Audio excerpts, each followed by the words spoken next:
Progress at last, my beauties. Dan and Sally left Solomon to be escorted back to his cell. Bill Larkham would take him to get his stuff and visit his mother later in the afternoon. For now, he was safe and sound. The chemicals delivery was planned for that evening at 8:30. He glanced at his watch. It was almost midday.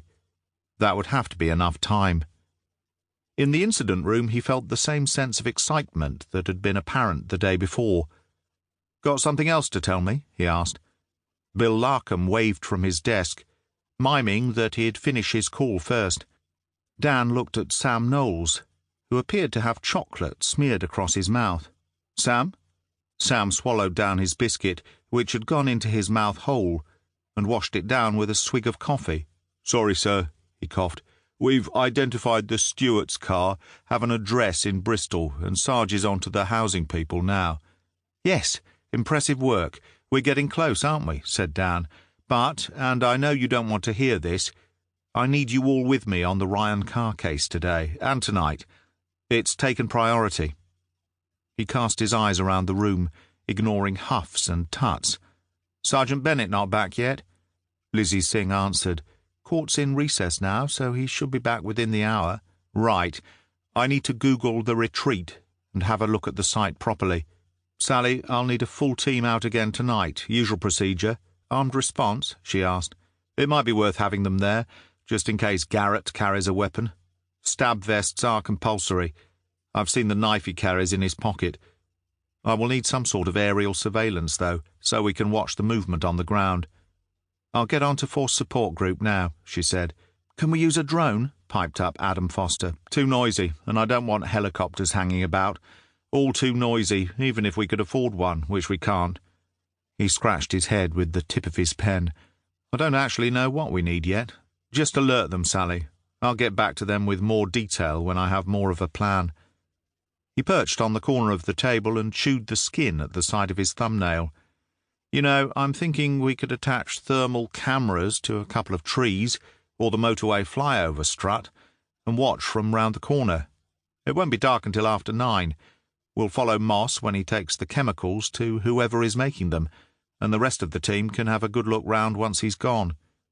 Sam said, "I'll print and enlarge a map and a building screenshot and put it on the board. You can work better on a bigger picture." His fingers rattled across the keyboard, coffee forgotten. "Right, I'll inform DCS Oliver that we need a planning meeting. Let's meet back here at 2 and we'll get it sorted." He watched them get back to work and took himself off to his office to refine his plan. With the Bog Bodies investigation suspended for the day, Dan had the whole team, plus DCS Oliver, round the table just after 2 o'clock.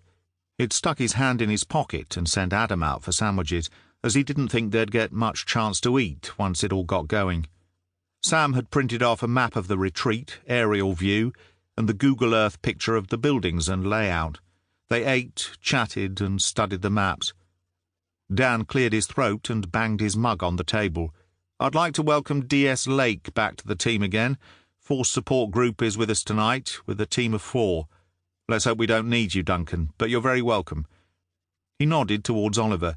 "DCS Oliver will lead the second team, and I'll be in charge of the other. So eat, and we'll crack on as soon as you're finished," he said, choosing a cheese and pickle on granary and taking a bite.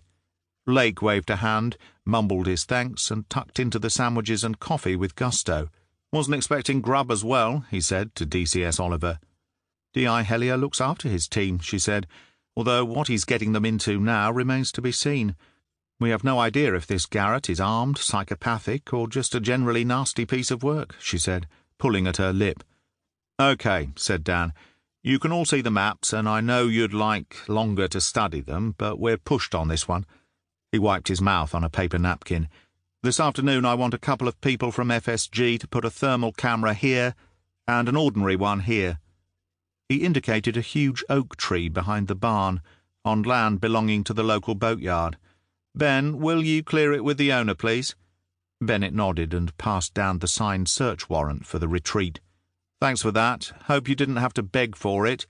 "No, she's a good 'un," said Bennett, helping himself to an egg roll. "The other camera can go onto the strut of the motorway flyover. or even, if you can get access, to a spot right over